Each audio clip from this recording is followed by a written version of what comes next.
makumyabiri icyerekezo cyacu nk'abanyarwanda twari twarateguye yuko uzaba umwaka w'uburyohe, uzaba umwaka wa viziyo w'amata n'ubuki. Itariki 21 z'ukwa gatatu hasohotse itangazo ry'ikubagahu. Mbega umunsi we, mbega ijoro we, ibuka nawe aho wari uri uko wumvise umeze. Itegeko ryo gushyira abantu mu rugo ryaratanzwe, mbega ukuntu byari nk'igikuba gicitse. Mbega korona, mbega kovide, iyi viziyo vetiveti twategereje imyaka myinshi.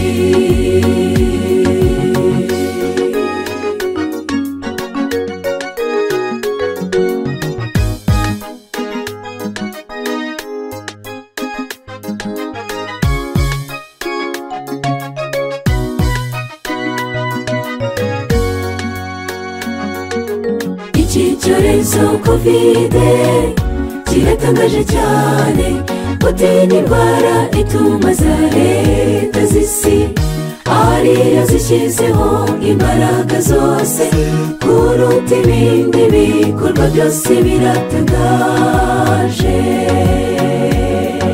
Nukuri imyanzuro iri gufatwa iteye ubwoba, mu mateka yabaye sindayumvaho.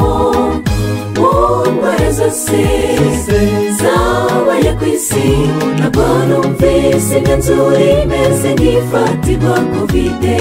Mbega ukuntu ubutunzi bw'abenshi buri guhomba, mbega ukuntu ubukene buri kwiyongera.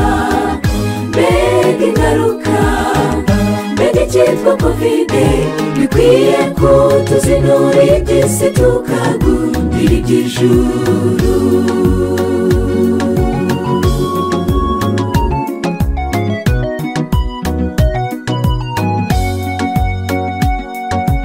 Mu gihe ingamba zikomeje zo kwirinda kovide, inama nagira buri muntu wese, by'umwihariko umukristo wese, nasuzume ko adafite ibyo akayisara bimusubize.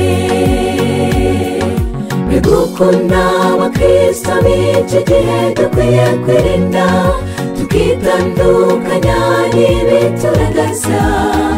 Mbega ukuntu turi kujya mu bihe bidusaba kwitandukanya n'icyitwa umwenda cyose. Mbega ukuntu ubwoko bw'Imana bukwiriye kwirinda, ukitandukanya n'amadini yose. Mbega ukuntu ibihe tugezemo bidusaba kubana n'Imana umuntu ataka ubundi.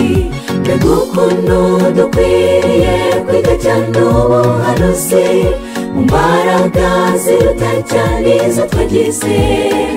Mbega ukuntu dukeneye kumenya buri kintu cyose kibaye ku isi cyo kigendereye. Ingaruka za kovide ndetse n'ibindi bibazo ntibizashira ahubwo biziyongera. Ariko nshuti bana b'Imana, bikwiye kutuzinura iby'isi tukagundira iby'ijuru.